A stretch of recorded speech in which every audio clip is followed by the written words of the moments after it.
we have to discuss these two sessions about the groundwater methodology, how we assess the groundwater source. And the second part is based on the methodology, how the web-based application has been developed in India for assessing the resource in a periodic interval. So,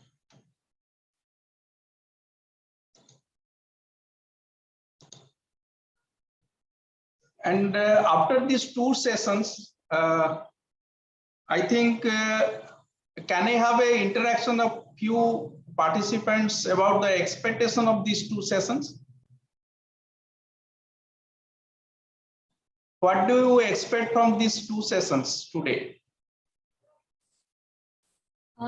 Delegates, you can express it or you can just write in the chat box also the expectations from this training program.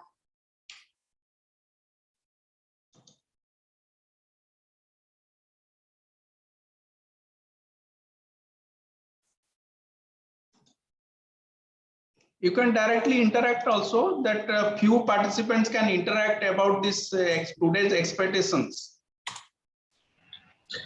Can we do it through the WhatsApp group or the chat on the through the link?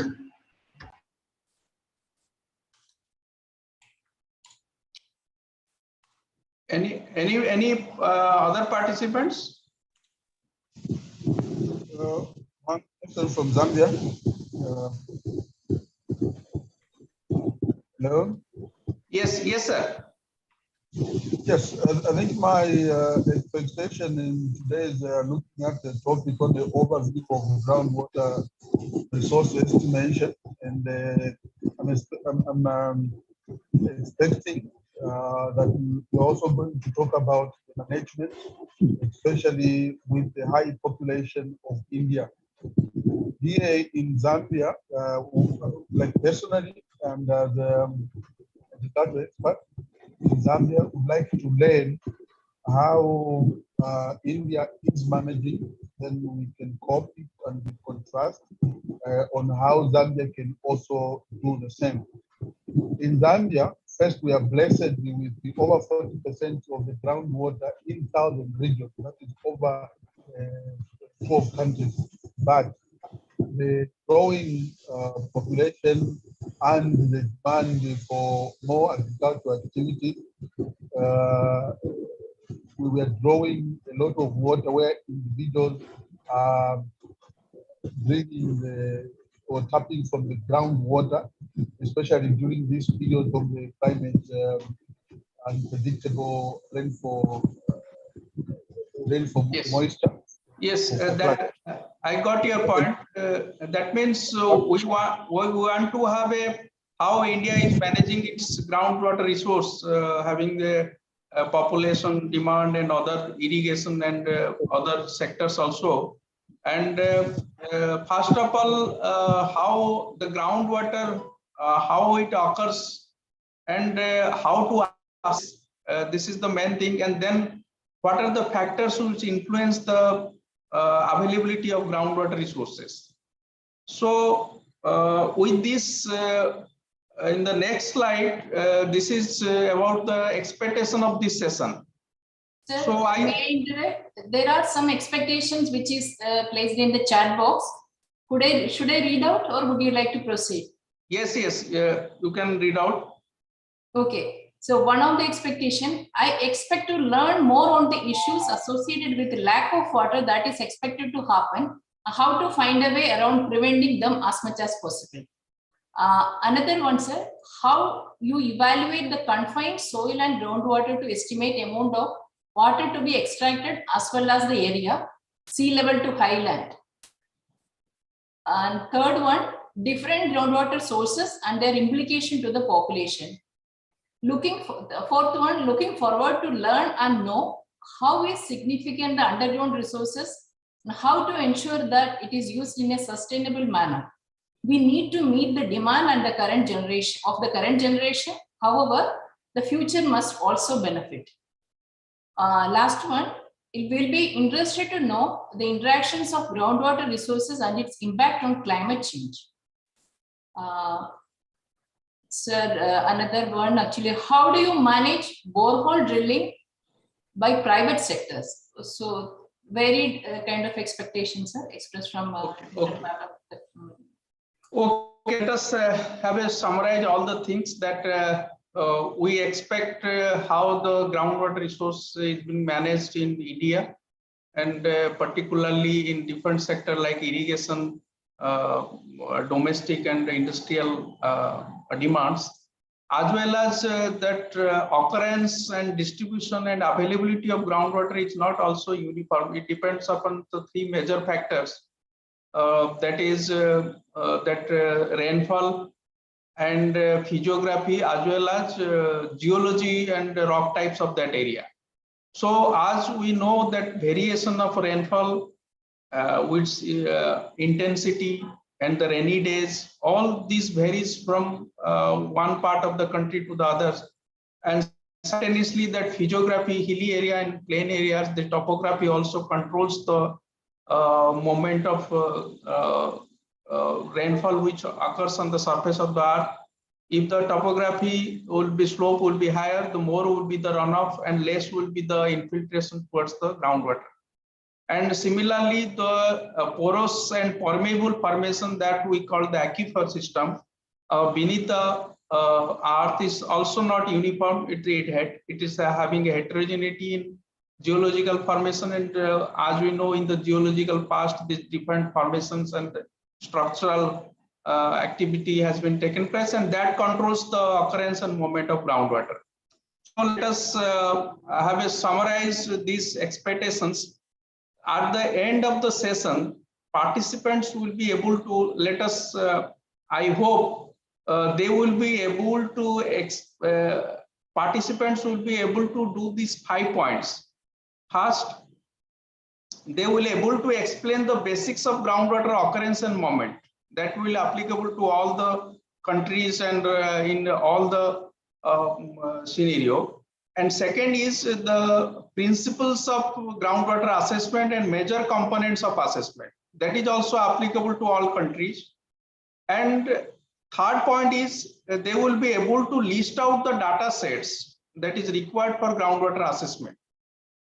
And the fifth one is also that based on the resource estimation methodology, that web-based application that India has developed, that with the CGWB has developed with the collaboration of IIT Hyderabad, that is India Groundwater Resource Estimation System.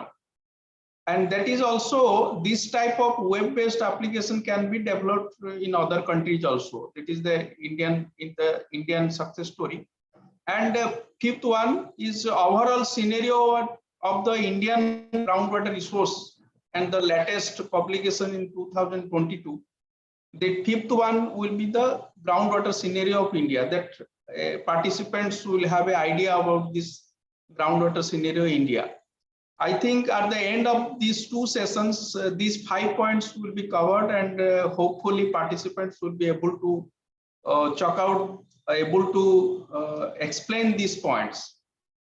So let us start from the very beginning. What is the groundwater? Though everybody is acquainted with the things, just let us have just at a glance how groundwater occurs beneath the surface. So in the top, that is the ground surface, and it is a vertical profile. How the groundwater percolates down the surface, and this is the ground surface. When it percolates down the surface, it percolates first. That this is the soil water zone. That in the soil zone, first the water gets saturated in that soil zone, and after saturation of this soil zone, then further percolation happens, and it adds to the it goes up to the impermeable rocks, that is formation having not permit to transmit in these formations. So from the ground surface, after the saturation of the soil water zone, water percolates down up to the impermeable rock, and this above the impermeable rocks, whatever the pore spaces is available in the formations, that is being saturated, and this saturated zone, that water occurs in this saturation zone, that is called the groundwater. And this uppermost part of the saturation zone we call the water table. That happens, we can see open dog well in an area, the water which we see in the open dog well, that is the water table of that area. And below the water table zone, this water is, this formation is 100% saturated with water, that we call the groundwater. And above this water table up to the ground surface, this is called the Bheda zone, and this has a it is not saturated with water, though it is partially saturated with water. That basically that groundwater, and above that is the soil water zone, intermediate Bheda zone, and capillary zone just above the water table. This is the basics of the vertical distribution of groundwater. Here, an interesting scenario is there, how the water having a different situation, that is unconfined and confined conditions.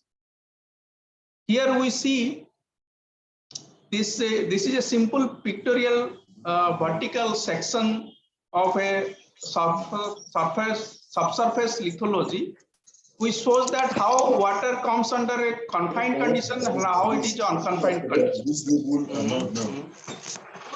Oh no. How you doing? Even if the person doesn't balance up that, at least I would have that one. Yes. I've gotten I'm telling you, something from it. Of course. I know they charge them free. Okay, any problem? That talk, that listeners have even made me vex. Free. Excuse me, any problem? So this picture depicts the unconfined aquifers and confined aquifers. How this is the porous and permeable horizon, and then another impermeable horizon, then another porous and permeable horizon, and next is impermeable strata. So whatever rainfall occurs in this part of this unconfined aquifer, that as we discussed, that water saturated this above this impermeable formation, and it is a confined aquifer, unconfined aquifer, as the water is under normal atmospheric pressure. It has no pressure conditions. But in this case, whatever recharge occurs in this area, that water percolates down to this zone, and it is in a pressurized condition, because both above and below this porous and permeable formation is bounded by impermeable strata. So whatever the water in this zone, it is in a pressure condition, and what we call the confined aquifer. And this is the basic confined and unconfined aquifer system, and how that movement of water, groundwater, is a sluggish, though it is a sluggish, but it follows the Darcy law, that is quantum of water is directly proportional to the hydraulic gradient and directly proportional to the cross-sectional area of the hydraulic gradient area. That hydraulic gradient is the dH by dx in this figure, and it is directly proportional to the cross-sectional area L into B of that area. And this permeability, hydraulic conductivity, that is called K, is defined by this hydraulic gradient. So it is an important parameter, that hydraulic conductivity K, and these geological formations having the different hydraulic conductive parameters have been given here. Just at a glance, we'll just move in a faster way. This is the basics of groundwater. And the transmissibility property, when we hydraulic conductivity multiplied into saturation thickness of the aquifer, that T equal to K into B, that we call the transmissibility, and it is usually expressed by meter square per day, and hydraulic conductivity in terms of meter per day. This is the picture showing that hydraulic conductivity and transmissibility. When it comes the entire thickness of the aquifer, multiply with the hydraulic conductivity of a unit prism of aquifer, is the transmissibility of the aquifer. Now it is a picture showing the drawdown comparison of two types of aquifer. One is low transmissibility, another is high transmissibility. Though more the transmissibility, if other condition remaining same, that means we withdraw groundwater with the same quantity and same rate, then low transmissibility aquifer will have a greater drawdown as compared to transmissibility aquifer, because in this case, whatever maybe the water we draws from the aquifer, the surrounding area water will rush to the well and it will have low drawdown. Similarly, one property that unconfined aquifer that we call the specific yield. It is the volume that an unconfined water releases from storage per unit surface area of an aquifer with unit decline in water table. That means though fissures of the aquifer can be filled with water, but the percentage of water that we can withdraw from this aquifer system, that is the specific yield. It depends upon the specific yield of the aquifer. That equivalent of specific yield in case of confined aquifer we call the storativity. That is a volume which can be withdrawn from unit surface area in case of confined aquifer. That means so far whatever we have discussed about the basic of aquifer, that is confined aquifer and another is unconfined aquifer.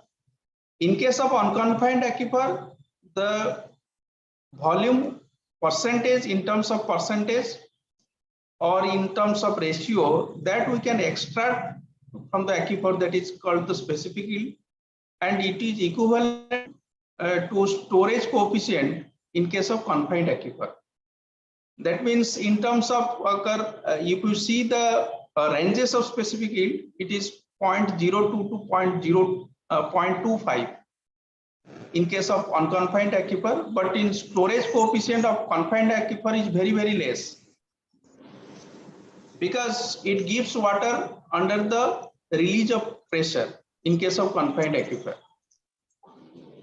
I think with this basics of groundwater science we have covered, how it occurs, how it moves with the influence of gradient, hydraulic gradient, and what is the volume of water that can be extracted from the aquifer system, that is specific yield and storage coefficient. It depends upon the aquifer system or lithology under in which the groundwater occurs.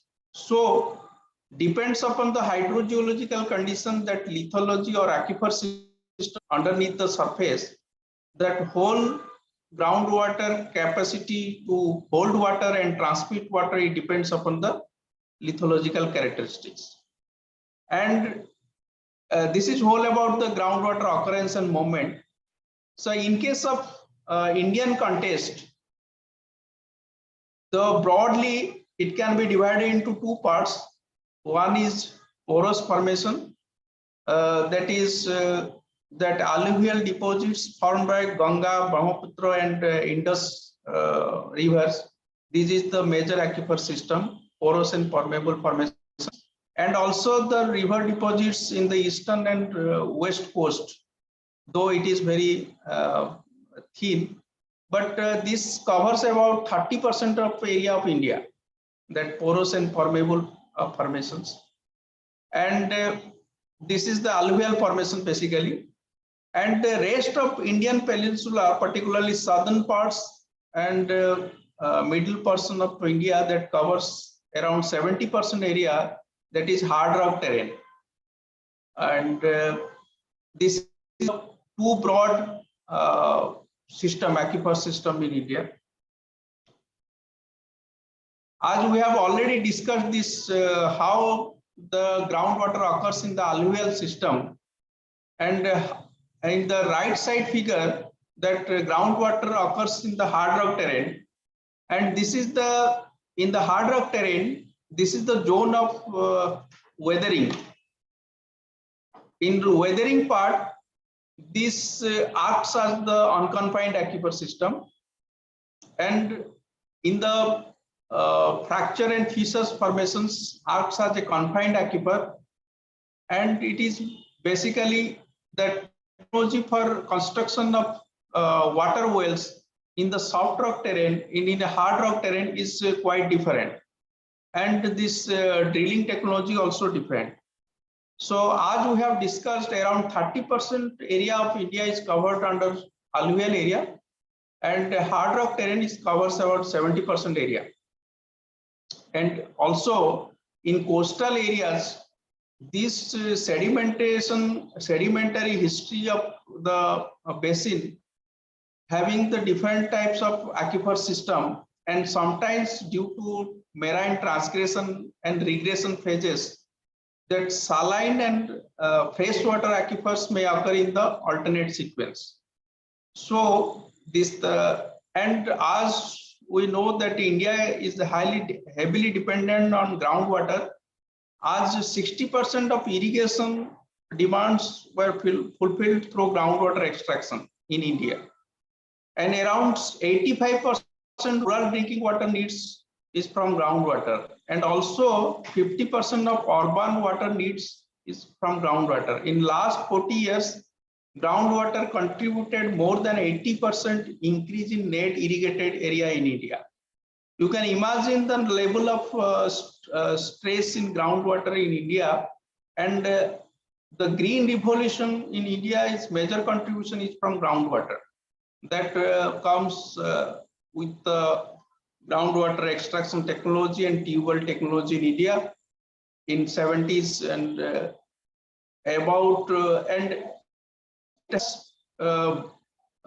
it has given the food security for the entire country due to green revolution. And in the Indian context, this is the heavily dependence on groundwaters. But as we have already discussed, around we will also discussing this resource assessment process. We can see that around 30% area which is covered under alluvium, but having 70% of resource of the country.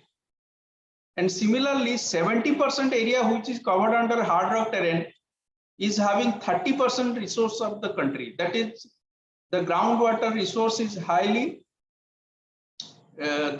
distribution is highly skewed. Next, we will discuss. So far, we have discussed about the Indian, in the Indian context, how the hard rock and soft rock formation occurs, and groundwater occurrence and movement, how it controls. What is the factor which controls the availability of groundwater? And this is the one part of the sessions. And next session, next part will be the how we assess the groundwater periodically, and what is the groundwater assessment system. Can you start the next session, or any questions from the basics? I have one question. Are you hearing me? Yes. Yes. Let's say we have an emergency and we badly need the water, the groundwater. How much deep do we have to dig to get the groundwater and not the water table? Approximately how deep it is if we need water for emergency extraction? Okay. That already we have discussed that it depends upon the subsurface hydrogeological setup. That means to hold and transmit water, that aquifer should be there under a particular area. If the aquifer is alluvial aquifer, it has a prolific aquifer system, and it holds and transmit, and the specific yield of the alluvial aquifers is very good. So in particular alluvial terrain, that means sediment deposited by river systems, thick alluvial deposits, is a very good groundwater repository system. In that system, as we have discussed in this figure, that there may be a layer of aquifer system, that means sand zones, beneath that clay zones, and another sand zones. That means multiple aquifer system will be there, and this uppermost part of this aquifer system will be the confined aquifer, and the next aquifers will be in uppermost part will be the unconfined aquifer that is in the atmospheric pressure, and this next aquifer system will be in a confined conditions. So how much water can you get from different aquifer system? It will depend upon the response of your extraction with respect to transmissivity from the surrounding area. That means it depends upon the transmissivity and storativity capacity of the aquifer system.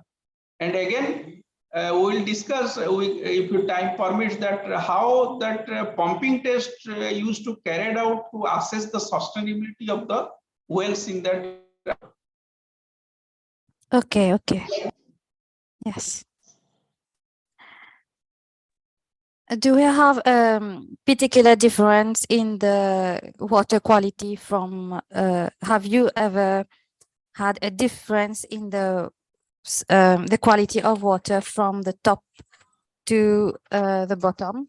Yes. From Quality the also, surface to the groundwater? Yes. Quality of this aquifer system also depends upon so many factors, that some are the geogenic contamination like chloride and arsenic and other things. But pollution may be there to anthropologic contamination also.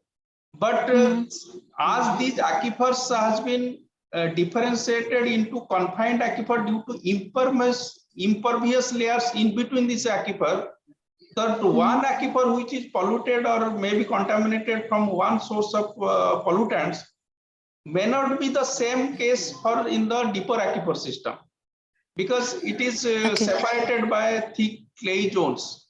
So quality also differs in the multiple aquifer system. Okay. So when you happen, the scale for your analysis of the area is how much? When you get, for example, if there is a pollution and you cannot extract water in here, so how far away do you go for another extraction? Do you go to another alluvial part, or next to another river or canal or any source, or you try to dig? How do you manage to decide where to extract? Yes. Well, that means what will be the ideal space between the two extraction wells? Your point is that? Yes. It actually, again, it depends upon the transmissibility and storativity of the aquifer system. So in case of alluvial aquifer system, it will be the interference of this zone of depression that we call the cone of depression. That means in the last picture that we have shown, this and this. This is the what we have shown, that low transmissivity, high transmissivity, two wells as compared. In this case, the aquifer system having the more transmissivity value will have a more spreading of this cone of depression. This is called cone of depression when you extract the water from this. And the more the transmissibility is, if the aquifer system is good, that means high value of transmissibility, this cone of depression will be spread from the larger area, and water from larger area will be coming to this well. So that means Okay. in alluvial terrain, the prolific aquifer system and high value of transmissibility will have a much wider influence area of this well, but the drawdown will be less. Much water can be withdrawn in the system, but area of influence will be more. That means in alluvial terrain, it can, another well can be around approximately 500 meter, around half a kilometer from that well, if irrigation or heavy withdrawal used to take place. But in hard rock terrain, that radius of influence will be less, but sustainability of this constant withdrawal or heavy pumping will be less in the hard rock terrain. So that is there is a formula we call the radius of influence will be the upon the transmissibility of the aquifer system. In that way, we calculate the what should be the safer zone for another well to extract in that area. Okay, thank you very much. Okay. Any questions for this basics of groundwater science? Otherwise, we will proceed for the how. Yes. Yes, sir. Doctor, good afternoon. I'm calling from the Gambia. I am Badusen. Yes, sir. I want to ask, in the case of India, like for groundwater exploration. Yes, sir. As I read in books, I understand there are a lot of issues. Sometimes people have to dig long meters to have water in India. Does it mean that the borehole profile, that is the strata of the water in the borehole aquifer at the strata, does that determine the quality of the water, either in rock terrain or soft terrains? Your question is about quality of water. Yes, the quality, because I work in the water quality lab. Yes, yes. In case of alluvial terrain, that India has a few quality problem. That is particularly Ganga river system, that alluvial deposits in UP, Uttar Pradesh, in Ganga plains. And similarly in Brahmaputra, some arsenic deposits are there. Arsenic, that it is a geogenic contaminant. And in a particular area, that shallow aquifers is having more arsenic as compared to deeper aquifer system. That may be the ESPS condition under which it dissolves to the water system, and in the deeper aquifer system, relatively less arsenic affected water is there. But this is the arsenic problem, and some parts of Brahmaputra in the northeastern states, there is iron problem also in the groundwater. That about this soft rock area. In the hard rock terrain, few patches are having the fluoride problem in India. That is geogenic also, that granitic and other fluoride bearing minerals have a geogenic source for this fluoride affected area, but it is a spot value and isolated cases. Okay. Okay, thank you very much. I posted my question in the chat box. Can you please check? Sir? Achha. Chat box. Bijumal, any questions in chat box or any? Otherwise, we will proceed for the, this is the first part of the session is about groundwater occurrence, movement, and groundwater major aquifer formation in India. Next, we will go for that how the estimation of the resource used to take place.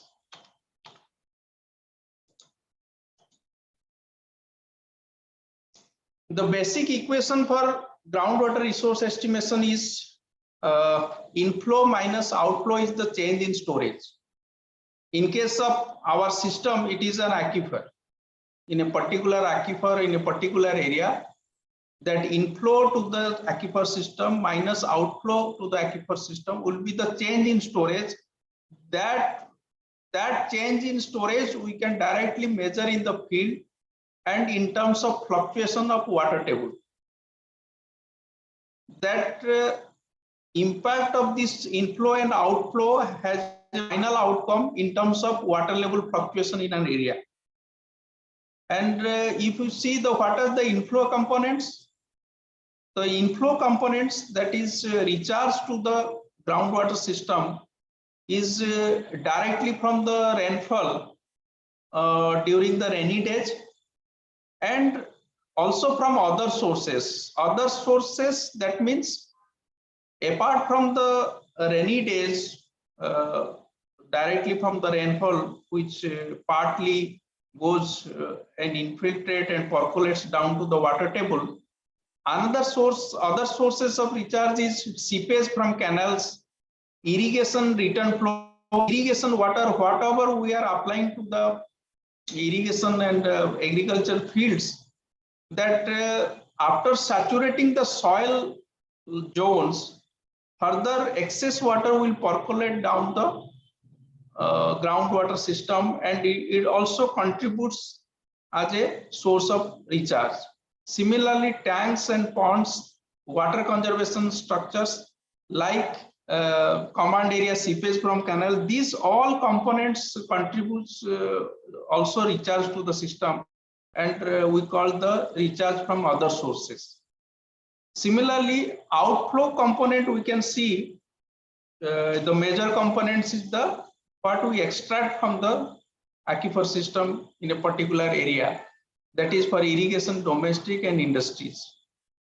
And change in storage, as we have already discussed, this inflow and outflow component will have a major bearing in the change in storage, that is fluctuation of water table in that area, and it will be multiplied with the area of computation of recharge and into specific yield. Specific yield already we have discussed.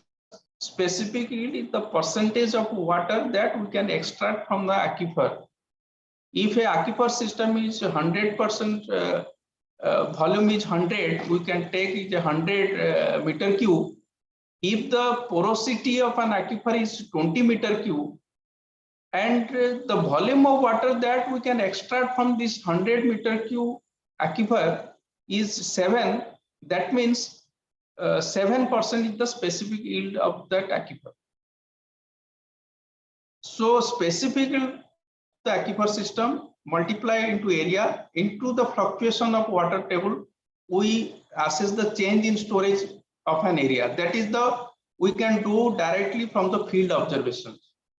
And outflow component also we can measure, because what are the extraction for irrigation, domestic and industries that we are extracting, we can measure this component also. And another interesting thing that from the inflow component, recharge due to other sources, due to field experiment and project cases, what are the factors from which return flow from irrigation, what is the seepage factor from canals, what are the recharge from water conservation structures and tanks and ponds, that we can calculate directly, calculating the number of structures and number of days which fills the recharge water conservation structures, like that. These other sources component also we can calculate. Only thing in this equation, basic equation, is recharge due to rainfall component. So we have to estimate this recharge from rainfall component after estimating these three parameters, that is change in storage. We can directly estimate from the fluctuation of water table. You can have a extraction calculation, and we can have a number of irrigation structure, water conservation structure, tanks and ponds and irrigation water applied. What is the return flow from the irrigation factor? These things also we can estimate. So only the balance thing is recharge due to rainfall. So with this basic equation, inflow minus outflow equal to change in storage of the aquifer, we used to calculate this extraction, change in extraction and recharge from other sources, and we will have to find out the recharge from the rainfall.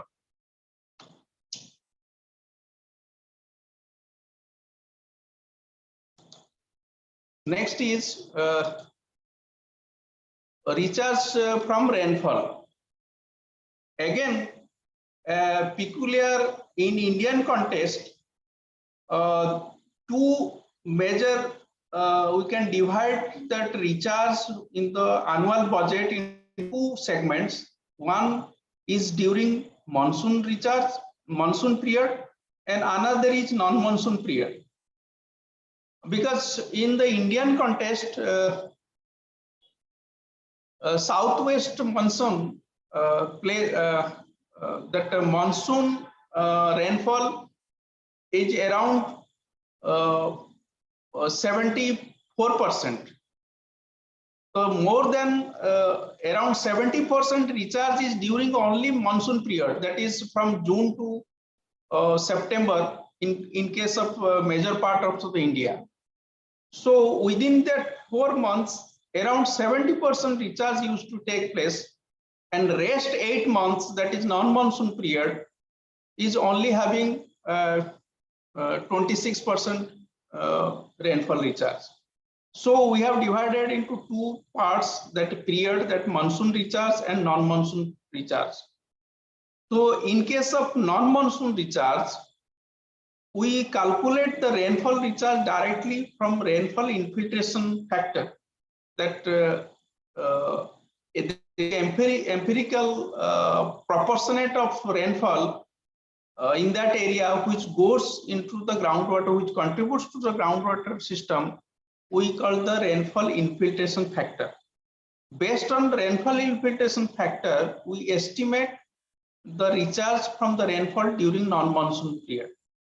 There is no other option. This is the only options, rainfall infiltration factor. That means we used to calculate what is the rainfall in that area, and we subtract the threshold value, that is 10% of annual ground rainfall in that area, and the rest amount of rainfall, we presume that partly it will go to the groundwater system.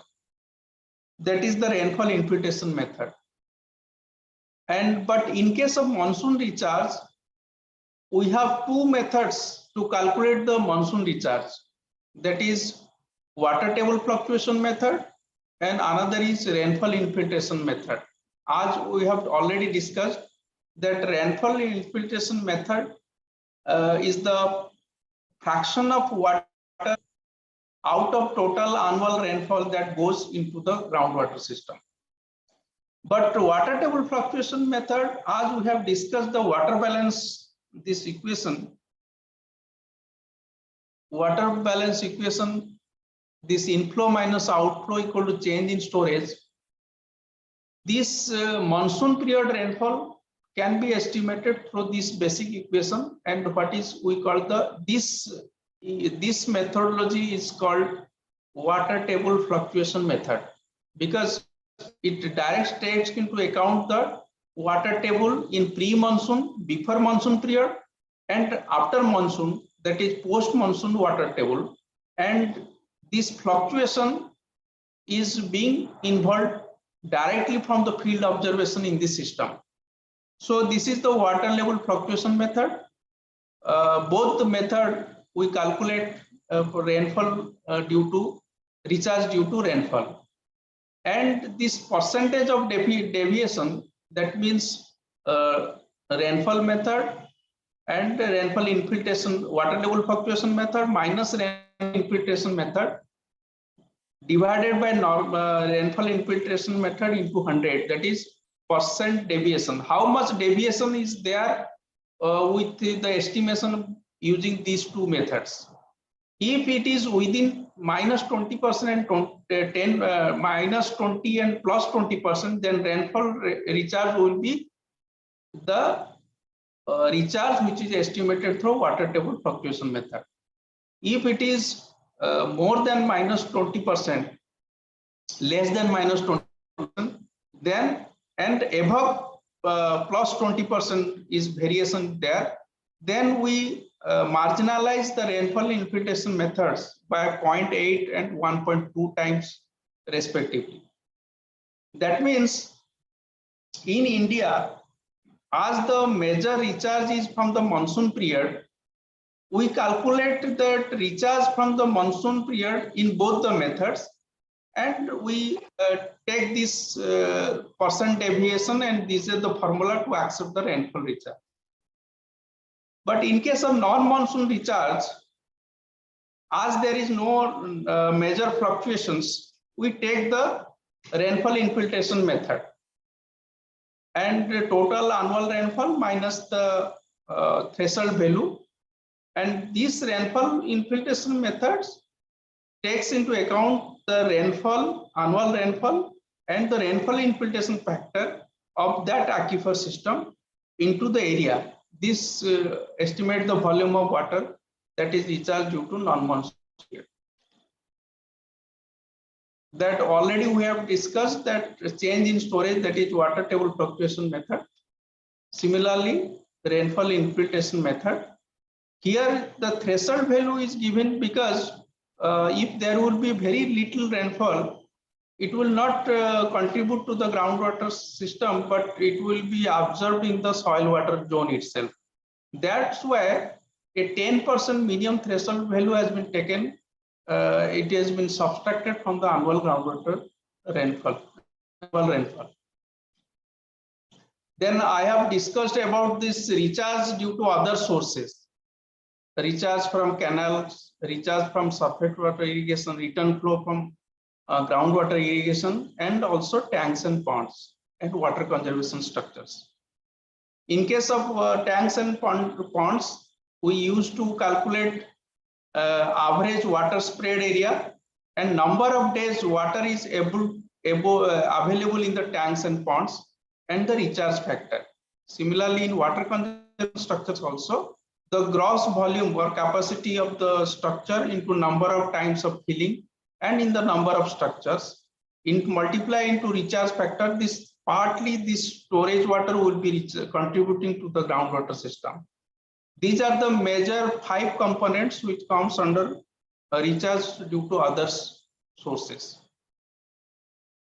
And similarly, extraction, for groundwater extraction, different methods are available depending upon the data set available with the states.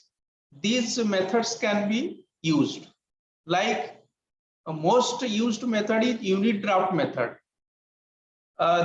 This will be applicable for domestic as well as irrigation as well as industrial clusters.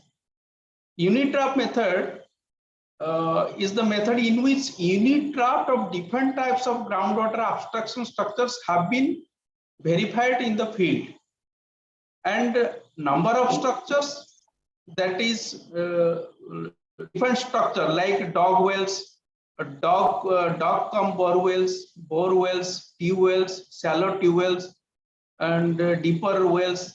All the structures in that hydrogeological setup, what will be the unit draft?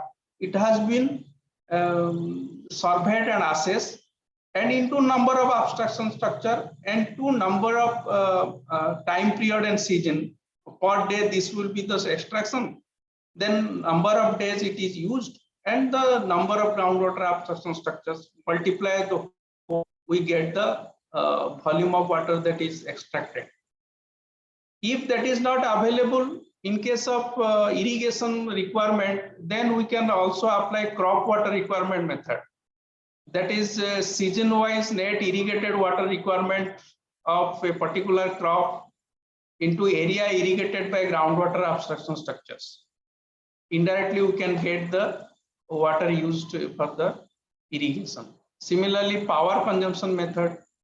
If a particular dedicated power line has been supplied for irrigation field, then per unit, what is the consumption of water? Then number of units that power consumed for the agricultural pump sets. Indirectly also we can get the extraction or draft figure.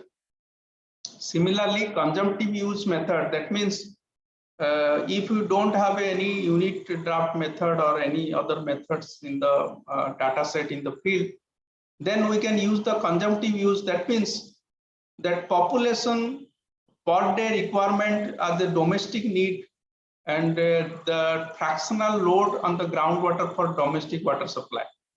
If an area is this much population, then per day this much water they will need.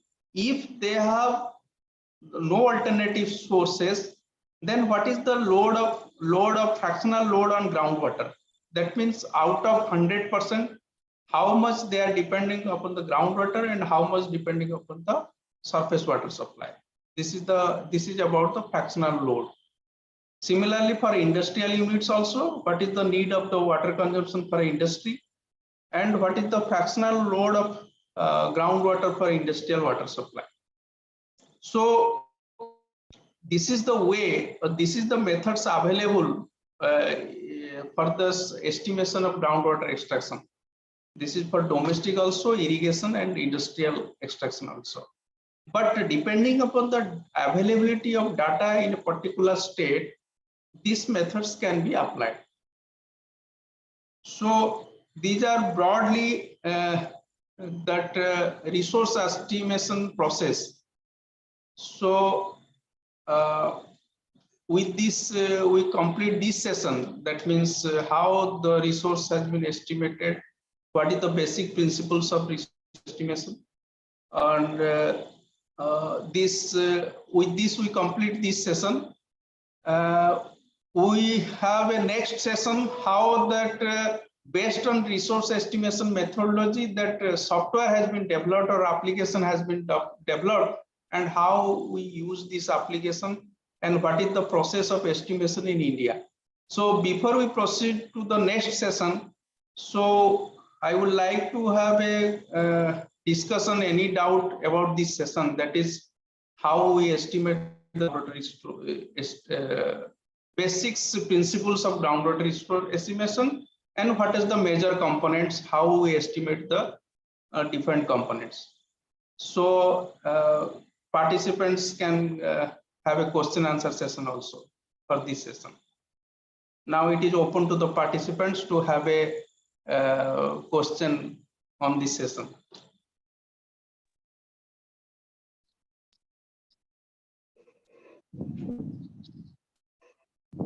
Good afternoon.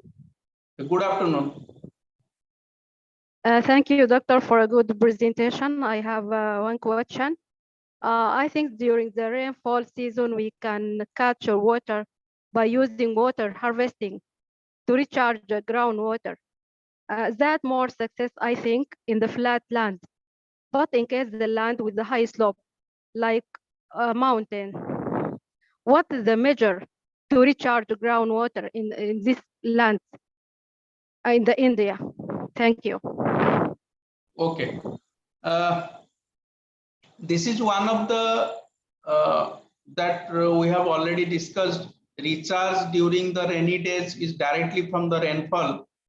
As we know, the part depending upon the physiography and hydrogeological conditions, the part of some rain will go infiltration to the soil water zone, and after the saturation of soil water zone, it will further percolate and it will contribute to the water resource. That is the recharge from rainfall. And what the question is relevant to the water conservation structures, that this is the comes under recharge due to other sources. The recharge due to other sources has 5 components, and one of the component is water conservation structures. As she has a question that what are the measures in India we take for the hilly area and hilly terrain. Is it the questions? what are the water conservation? Yes, yes. Yes, in the high, in the land with the high slope, Yes, yes. like a mountain area. Yes. Yes, yes. In the mountain area, particularly that slope is 20%, more than 20%. In that area, we don't take any measures because more than 20% area will have a tremendous runoff component will be the major component, and whatever the rain occurs in that area, the major part will be the runoff. Very little scope of further infiltration to the ground, and whatever the measures will be there, it will be washed away. And now after less than 20% area, we start to take measures about the water conservation structures. For the less than 20% up to the 5 to 7% slope area, we used to take the as a measures like contour bunding and contour trenches and gully blocks. These are the measures which are big structures, but it will control the runoff, and it will saturate the soil water zone, the moisture content will improve, and the water which goes away from the system of the watershed very fast, it will have a slow movement. And further, less than 5% slope up to the 2%, we used to have a as it is, it will be flattened. We used to construct that check dams. Check dams will help to retain water for a longer period in that watershed, and a series of check dam followed by percolation tanks, and in the at the end of the watershed, if suitable formation is there, we have a subsurface dike which arrests the subsurface flow of the groundwater. So from contour bunding in the upper part of the watershed, that is contour bunding, contour trenches, and these gully blocks, followed by check dam, series of check dams, and followed by percolation tank, and at the end, that is the subsurface dike. These are the structures we used to construct in India for that water from valley to from ridge to valley concept.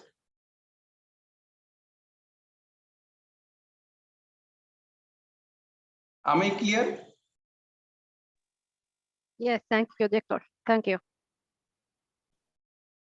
Any other questions about the resource assessment components and basics principles?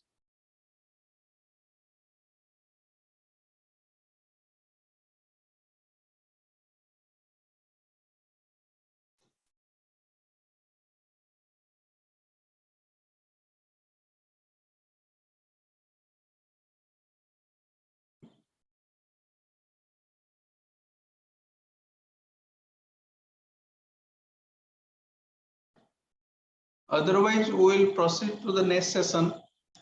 There will be two more sessions. One is for Ingress, that is the development of software based on this resource assessment methodology.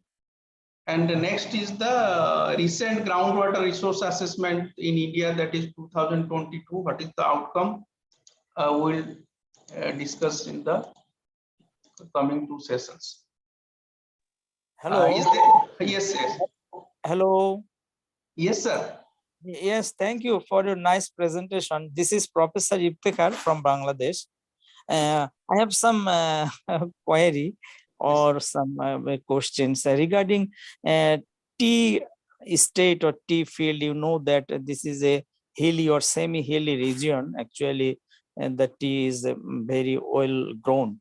But how can we actually use the rainwater in the drought season? How can actually use the, what is the very cost-effective method to actually keep this water for the next season, like drought season? Yes. Thank you so much. So basically, that area belongs to alluvial terrain or hard rock terrain? Yeah, sorry. It will be a alluvial terrain or hard rock terrain? Yes, in our country basically is not so hilly, but Tila, like Tila and flattened region, I think that these are the remote area. So we are actually depend on natural rain-fed water. But in a drought season, actually we're facing a very big trouble in water. So how can that means basically your point is that though rainfall is plenty and hydrogeological setup is good, still, still in the lean season we don't have sufficient water. Yeah. So we need actually in this situation that whenever monsoon and other rainfall occurs, that aquifer system saturates very quickly. Okay, but as the lean season progresses, it also drains out from that area very quickly. That means in the lean season, we don't get water. So for this type of situation, we have a water conservation measure has to be taken. Conservation measure means that we have discussed that whole in a holistic way, total watershed as a taken as a unit has to be planned in a such a way that water which goes out from the system after that recharge, that is natural recharge after the monsoon, it should be conserved, and that water should not be goes out of the system very quickly. So for this only that we have just talked about the subsurface dike and these check dams and contour bundings and the percolation tank, that whole system will help in conservation of water in that area. Thank you, Professor. I got it. Thank you. Thank you, Dr. Radhika Naik, sir, for the very interactive presentation. With this, and some more queries are in the chat box. I will let you know, sir. And they would like to have the copy of this presentation, if you can share with the delegates. Yes, we can share. No problem. Okay. Maybe at the end of the training, we can share all the presentations together. And shall we move on to the next presentation, next topic? It depends upon the participants if they want some break for 5 minutes or we will continue. Then fine. After 5 minutes, we all shall assemble for the next presentation. That's on hands-on session in the application of INGRESS, and there may be slight modification on the topic based on the situation. So we shall assemble after 5 minutes. Okay. Thank you. Thank you.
Welcome back, delegates, for the second session.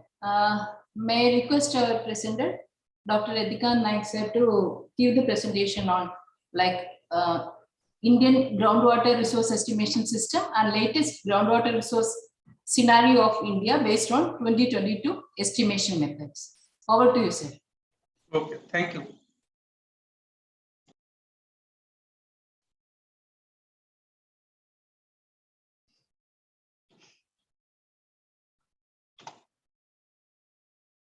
Now, in this session, we will discuss what is the process of groundwater assessment in India. This entire exercise of groundwater assessment of India used to take place. This is the government of India with the state governments, that is around 36 states, UTs in India.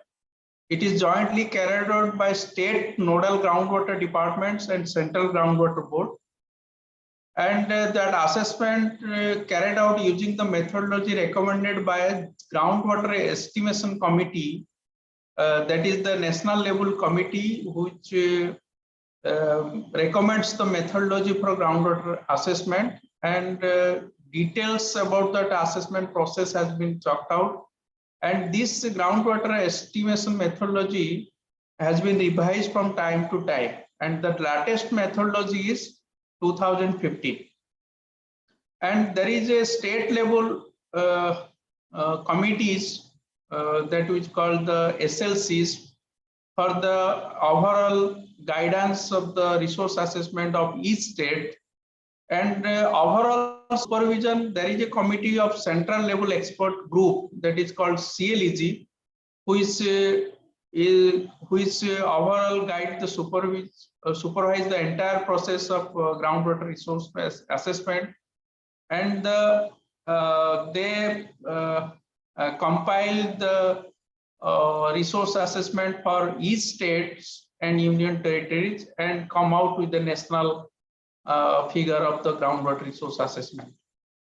And this central level expert group, that CLEG, is headed by a chairman central groundwater board, and also from different ministries and central governments has been member of this committee. And similarly, the state level committee is headed by the principal secretary of the respective states, and also the member secretary of this committee is regional director, central groundwater of these regions, and different stakeholders, different water sector departments like rural water supply, water resource department, public health engineering department, agriculture, minor irrigation, industry, like all the stakeholders, head of the department are on the committee, state level committee. And the groundwater, that working group, which comprises of scientists, hydrogeologists, and engineers from both central groundwater board and state groundwater departments. This is the three-tier system, which the entire process of resource assessment is guided by these committees. And we will talk about this based on the groundwater resource estimation methodology recommended by groundwater estimation committee that we call the GEC 2015 methodology. And based on this a web-based applications has been developed by Central Groundwater Board in collaboration with IIT, Indian Institute of Technology, Hyderabad. And this system has been named as INGRESS, that is India Groundwater Resource Estimation System. It is a web-based application and platform in which the entire all the states and union territories of India used to assess or estimate the resource assessment based on this web-based system online. And that INGRESS, as we have discussed, it is a centralized platform software for the whole country. And this methodology is followed as recommended by Groundwater Estimation Committee. and it is a user-friendly, open source and tools for wide outreach. Ingress is a common platform portal also to disseminate the national level groundwater data, compute different fluxes of input and outflow, and also we can visualize the final result and category in a public domain. Once this whole process of a groundwater resource assessment has been approved at a different level, it will comes to the public domain. All influx, that is recharges and outflux extraction computations, are automated and customized to suit the hydrogeometeorological characteristic of a assessment unit. The whole exercise that we have discussed, the water balance equation and all the methodology, is applied for a assessment unit. These groundwater assessment units are different from state to state. It depends upon the availability of data and availability of, as it is in the GIS platform, all the shape files that GIS platform has to be there for assessment units. So depending upon that convenience of the states and the availability of data, the assessment units differ from the state to state. And it is a pan-India scale common platform or software to input the data, to estimate, visualize, and submit the groundwater resource estimation at different assessment levels. And it is approved by state level committees, and finally central level expert group, and finally by the Ministry of Jal Shakti, Government of India. Once every process has been done and estimation has been carried out and approved by the state level committee and central level committees, central level expert group, and then finally it comes to the public domain. And it improves the accuracy, efficiency, and minimizes time for groundwater resource computations.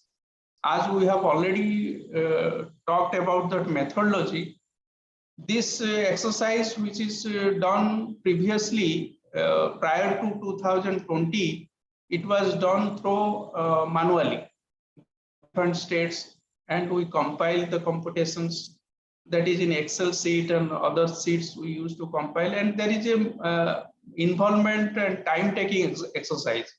Now on this platform, that as per the GEC methodology, it is done in a this estimation and the calculation part is speedily done by this software, and it is also online and web-based system. It will be very useful for all the users and working in the same platform by all the states and union territory.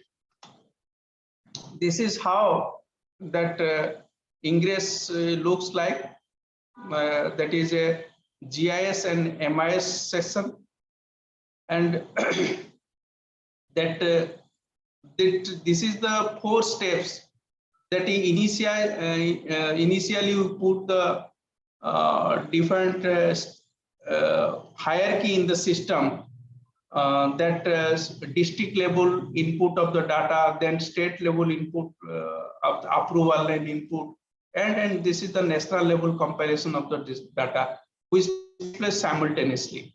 Similarly, for the data entry, there will be different admin that it has given power to entry the data to the groundwater assessment units or cell. As we have discussed, that groundwater assessment cell comprises of engineers and scientists from Central Groundwater Board as well as state government departments. They have been given the admin power to entry the data in this level, and also this approval from the state level committee. Similarly, that different step-by-step users are there: field users, district level users, state level, SLC, CGWB, CLEG, like that. It have a tremendous, it has a different levels of approval. And finally, after the approval of ministry, it comes out as a MIS and GIS view to the general public. Comes out different segments in this software. First, we will discuss. This is the screenshot of this ingress. In the left side, we have a different options. That is filter option. This is different layers, and this is live dashboard as well as map comparison. Similarly, in the ingress software, this is the upper part where we used to give the total number of assessment units and this assessment units into different categories like that. Similarly, this is the right side corner. We have a GIS view as well as MIS view. MIS view having the detailed tabulation and computation data, and the GIS will having the map data. And similarly, in the GIS platform, these are the legends which depicts the different category of assessment units. As we have discussed that assessment, it has been categorized into different types depending upon the utilization and availability of groundwater resource. If groundwater resource is 100 meter cube, if it utilize 60% of the utilize means extraction is 60%, 60 meter cube, and annual replenishable or availability of groundwater resource is 100, that means the stage of extraction is equal to stage of extraction. It is the percentage of utilization of groundwater resource or extraction of groundwater resource versus availability. That in this case is 60%. So that means each and every assessment unit has been categorized based on the stage of extraction. Stage of extraction is nothing but that extraction versus availability in terms of percentage.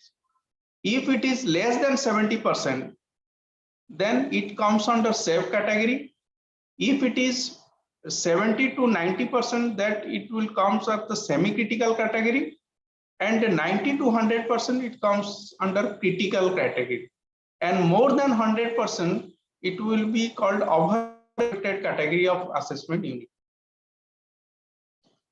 So these pictures now depict the different colors having the different category of assessment units in the MIS system, in the GIS view. Similarly, there is another thing is that analysis and also login. During the process of estimation, there is a system where a login credential has been given to different levels, the district level, state level, and national level. Through this login, they will enter to the system and they will feedback the data. And data also we can give in two ways. Directly, you can give as an Excel sheet, or individual templates are there. Individual assessment unit wise also we can fill the forms. Two methods of input data to the system.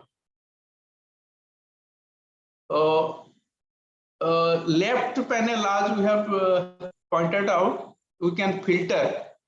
Required data can be used through filter and layers, different layers of geospatial data, and map comparison, as well as live dashboard. Live dashboard is nothing but what we discussed in the water balance equation, that input minus output equal to change in storage. That is with respect to aquifer. That change in storage has a provision of a module as a live dashboard, that with respect to pre-monsoon water level or deepest water level, as on date, or whatever the water level is available as on date, then what is the change in storage, that increase in storage in the aquifer, that can be viewed as a live dashboard. Similarly, ingress functionality, data input, Excel based, and also we have discussed the two forms of data input. That is input as a form also Excel sheet can be uploaded. Similarly, geospatial view, that is rainfall map, assessment unit categories map, groundwater extraction map, recharge map, and MIS view, groundwater recharge different areas. Similarly, groundwater extraction. And different computations are there. The admin has the provision to verify the computation, and similarly to download different maps, that provisions are there. Maps can be downloaded, the reports can be downloaded, and different annexures can be downloaded.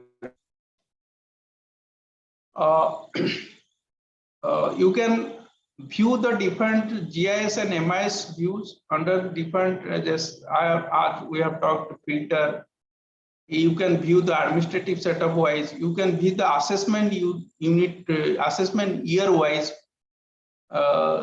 This computation and periodical interval, the different assessment can be seen.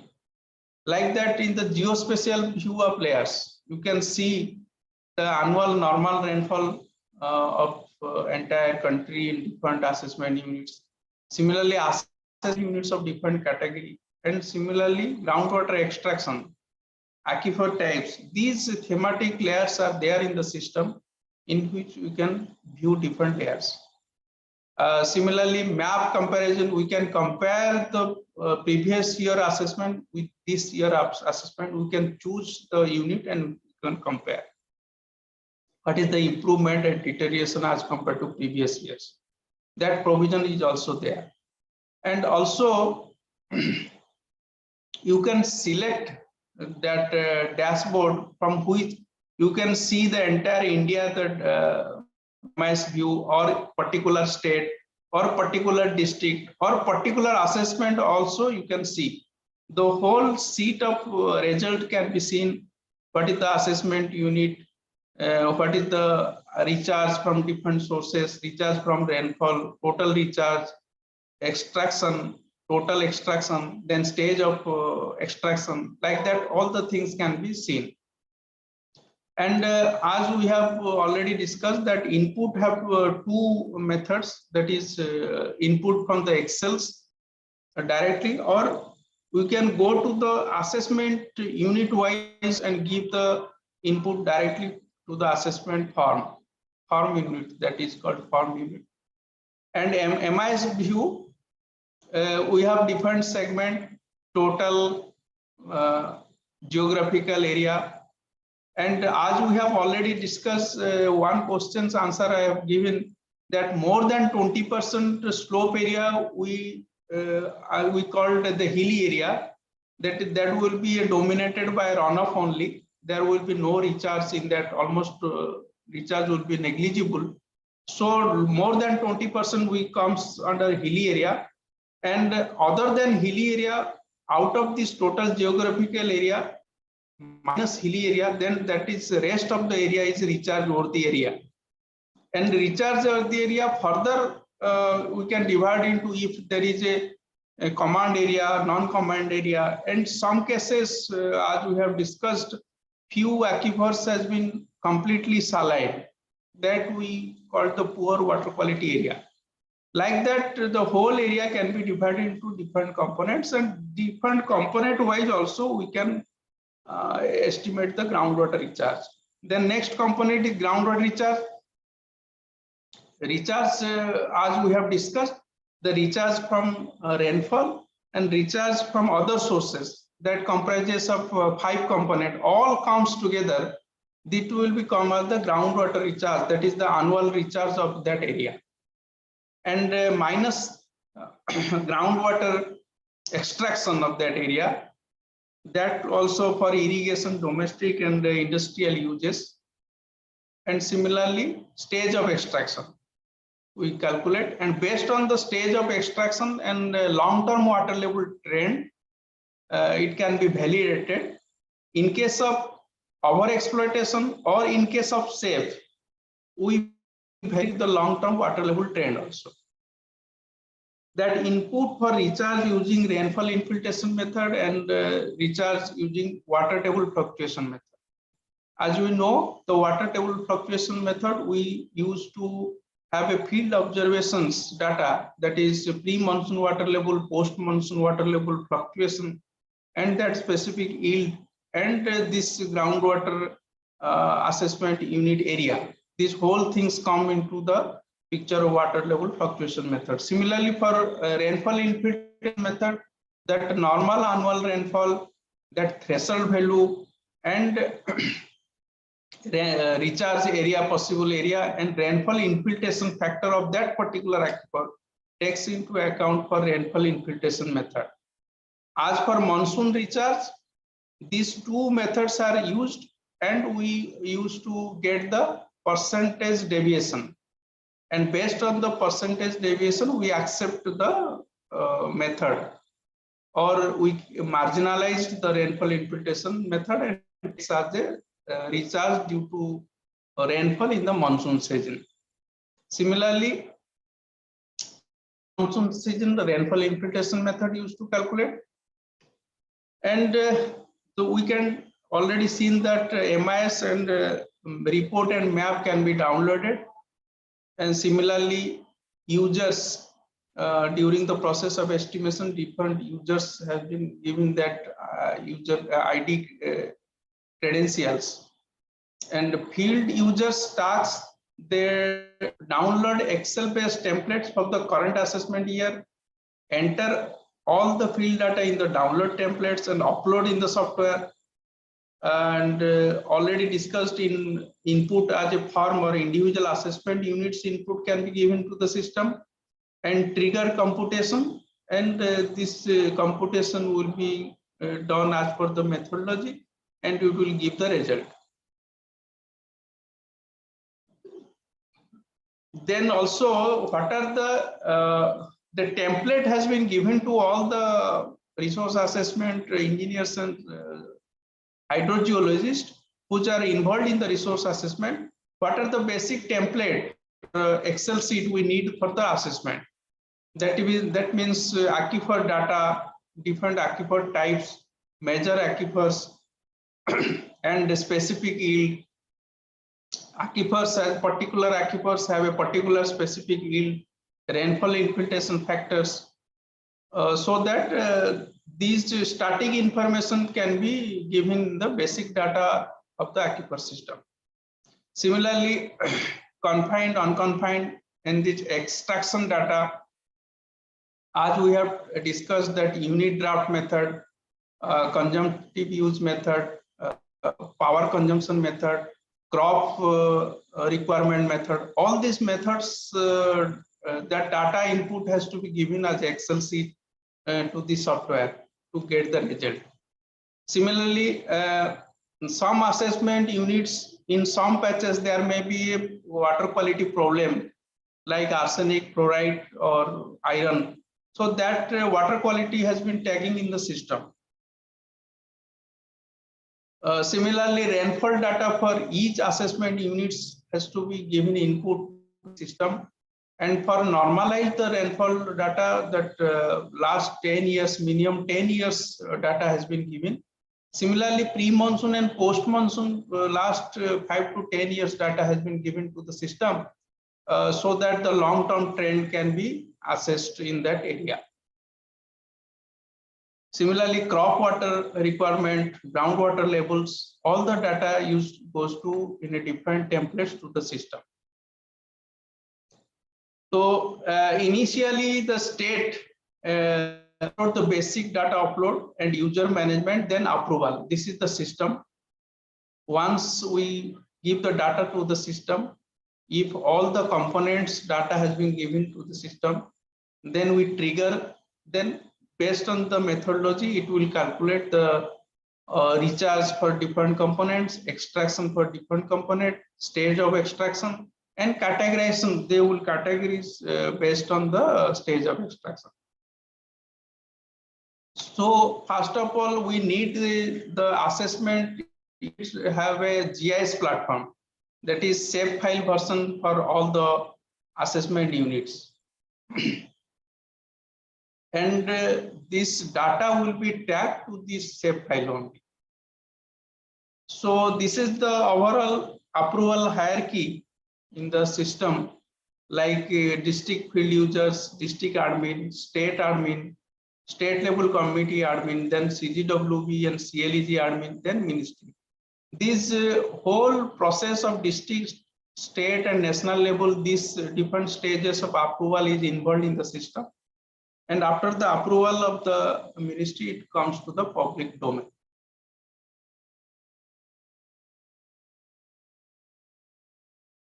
And then after the approval of ministry, display data in public domain without computations, that means final result has been given to the public.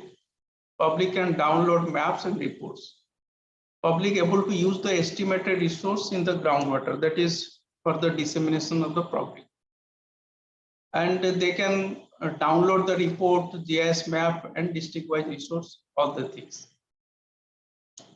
So this is basically the based on methodology, this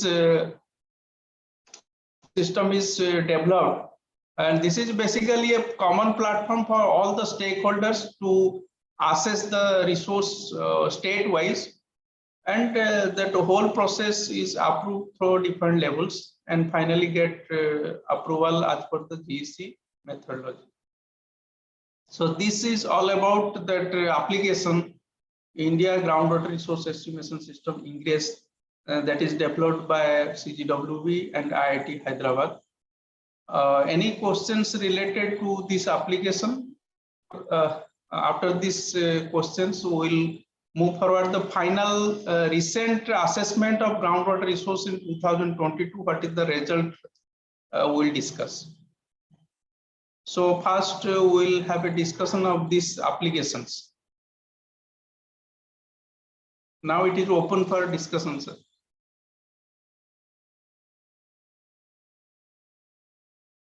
Any questions on that INGRESS, that application part of this resource estimation system?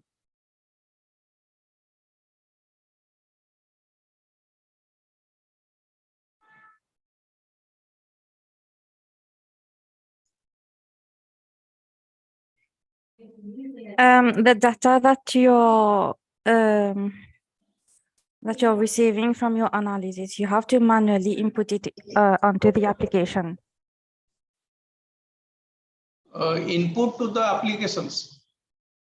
Yes, if, let's say you have rainfall data and everything, so you have to manually input it into the system, so it computes it.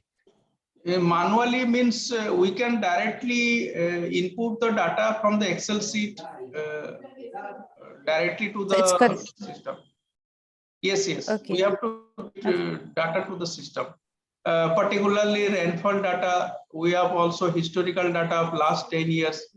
Similarly, water level data, pre-monsoon and post-monsoon water level data for last 10 years of that assessment unit. And similarly,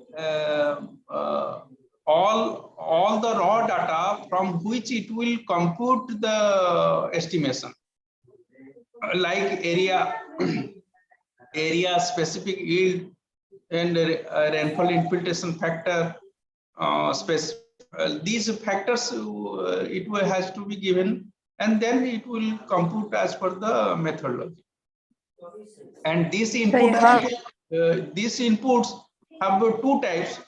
That means in your state, if there is 314 assessment units, so in that case, you are assessing the resource of your state, and it has 314 assessment units, small blocks. Then for 314 assessment units, at a go, you can give input rainfall data. At a go, you can give input to the water level data likewise. It will take at a go to the whole assessment units of your state.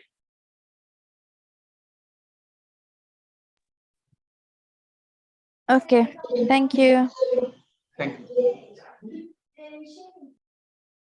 If there is any more queries, please ask the presenter.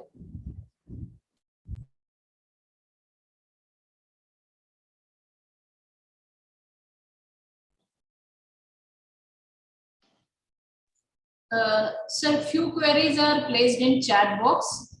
One of them, do you have any automatical input process for uploading the input data which the program needs?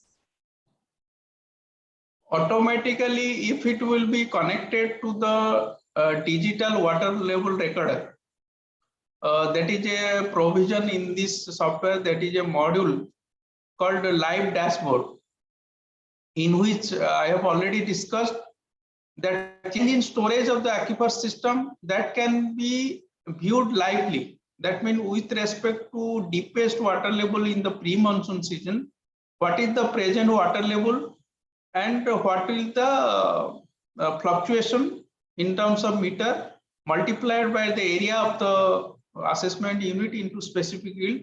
It can give the change in storage directly, and it can take the automatic data from the water level recorder, digital water DWLR, digital water level recorder, directly connected to the system. Yes, it can be done. Sir, there is a query from Wad Mehboob, Syria, which is very pertinent. It is asking, can you use this program as it is for another country's assessment, or you have to change the settings? Another country assessment, if the same methodology which is adopted in India can be used, then this software can be used, no problem. This is based on our GEC methodology, Groundwater Resource Estimation Committee, at the central level, in the national level, and it has experts and domain experts from different faculties and different ministry. They have formulated this computations methodology. If other country will adopt the same methodology, then it is no problem. It application will work. There is one query based on the methodology itself, sir. It is asking, what are the material or methodology used in this assessment for mapping the site? I think it was elaborated in the presentation, GEC methodology. Yes, hello. Yes. This GEC methodology has been given in a written form, and it is a big volume. Only that principles in which that methodology is based, and gist of the different formulas and methods used in the resource estimation, I have discussed thoroughly.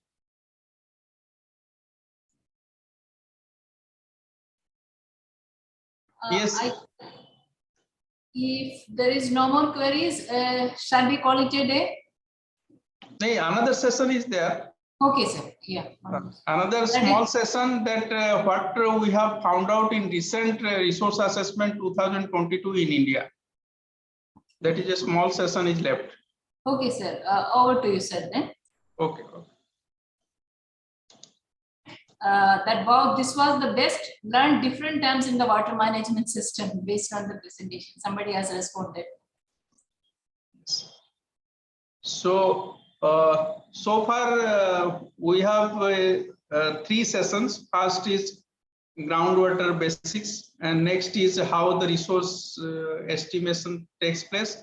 Third session is based on the methodology, what is the applications as developed in India, and this is the final session. And what is the outcome of this recent groundwater resource assessment 2022 in India. And as we have already discussed, it is a joint exercise by Central Groundwater Board and state groundwater departments, and based on the GEC and also based on the Ingress platform, it was assessed. And overall state level committee, that central level expert group, all they supervise the activities and assessment. And this time also, it has completed in time, and from 2022 onwards, this will be computed every year. This resource assessment will be the annual exercise, and for every water year, this assessment has to be carried out. And this is the summary of the result of 2022 assessment. Total groundwater recharge of the entire country, that is 437.6 BCM, billion cubic meter. And if we allow the base flow, that natural flow out of the system, then available extractable groundwater resources will be 398.08 BCM as a whole. And for groundwater extraction for all uses is 239.16 BCM. And as we have discussed, the stage of groundwater extraction, which is nothing but the percentage of groundwater extraction with respect to availability, that is 60.08%. If you compare whole of India, that overall groundwater extraction is 60.08%. As we have discussed, the assessment units, there are total 7,089 assessment units in India, comprising 36 states and union territory. Out of these assessment units, as we have discussed, the best of stage of extraction, these has been categorized as safe, semi-critical, critical, overexploited, plus saline assessment units. Safe assessment units are less than 70% extraction. Semi-critical is 70 to 90%, critical is 90 to 100%, and overexploited is more than 100%. And saline assessment units are those assessment units where the aquifers are basically saline. So as we compare to the Indian scenario, that out of around 7,089 assessment units, around 67% are under safe category, 12% assessment units are under semi-critical category, 4% under critical, and 14% over exploited category, and 2% under saline category. So, and as compared to other assessment years, as compared to 2020, there is an increase of 5.74 BCM groundwater recharge. And similarly, there is a decrease of groundwater extraction. And the stage of extraction has improved. This is basically, as we have discussed, 2022, around 74% groundwater recharge is directly during monsoon period, and 26% during non-monsoon period. Similarly, recharge from rainfall, that is in rainy days, is around 61%, and 39% is recharge from other sources. These are the India map showing different rate of different groundwater recharge in assessment units. More the darker blue shades, more the groundwater recharge. As we have discussed, these are the Indo-Gangetic and the Brahmaputra plain having good groundwater recharge potentials and prolific aquifer system. And also the east coast area, that aquifer is good, having good repository of groundwater. So around 30% area of India is having 70% resource, and that peninsular and hard rock terrain, though it covers 70% area, is hardly 30% resource is there. Similarly, if you see the groundwater extraction pattern, 87% is for irrigation or agriculture purpose, 11% for domestic, and 2% for industrial use. And here also, the darker the blue shades, the more the extraction. Here there is an interesting thing. Though there is a prolific aquifer system in Punjab, Haryana, these parts of the India, extraction is also more. These parts. So our exploitation takes place in the Punjab, Haryana, Western UP, these parts of India. And as compared to previous assessments, that overexploited, critical and semi-critical percentage of assessment units are reduced, and the safe category of assessment units has been increased. That is a overall improvement in groundwater scenario in India. This picture showing the different category of assessment units.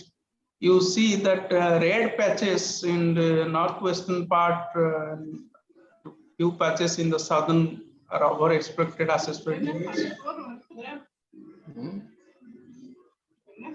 Next, as compared to different states, you can compare that as we have discussed 36 states and union territory, the stage of groundwater extraction is more than 100% in 4 states, and 4 to 5 states are between 70 to 100%, and the rest of the state is below 70% stage of extraction, and overall the stage of extraction of India is 60%.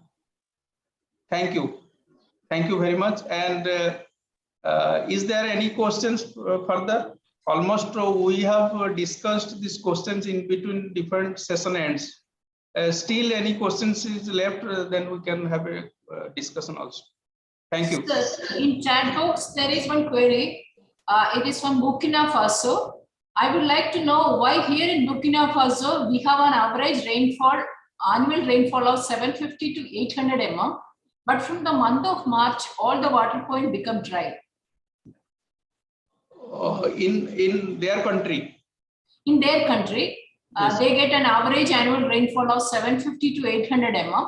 But from the month of March, all the water point become dry. Why is it happened so? That is the query.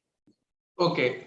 First of all, we have to know that hydrogeological setup of your country, that means it is having that hard rock terrains or alluvial area. The query is from Burkina Faso. Could you please interact with the presenter? Mahatma, his name, I think. If it is a hard rock terrain, then as we have discussed that though it is having good rainfall, if there is a poor aquifer system beneath the surface, then it holding and transmitting capacity, it does not allow to hold water for a sufficient period, and we can extract water from the aquifer system. That may cause another cause, maybe that aquifer system is there, but quickly that water goes out of the system. That means, as we have discussed with the Bangladesh participants, we can have a water conservation measures which will be useful for preventing this groundwater to goes out of the system very quickly in the lean period.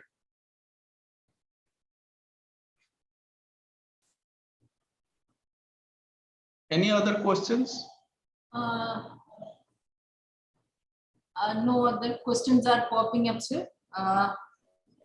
So in that case, I would like to thank our presenter, Dr. Radhika Naik, for such an informative and educative presentations. 3 presentations. Her has very effectively outlined what is the groundwater resource estimation methodology which is followed in India, and what is the latest web-based application developed for the groundwater resource estimation that is in vogue, and based on this application, how the resource estimation was calculated in the 2022. That is the latest groundwater resources estimation. I think this was very fruitful to all the delegates. Thank you, sir, very much. And thank you all the delegates for the patient hearing. We shall meet for the next technical session tomorrow, 2 p.m. Indian Standard Time. Thank you, one and all. Thank you. Thank you very much. Thank you. Thank you. Thank you. We shall call it a day. Thanks. Thank you very much for the presentation. Thank you.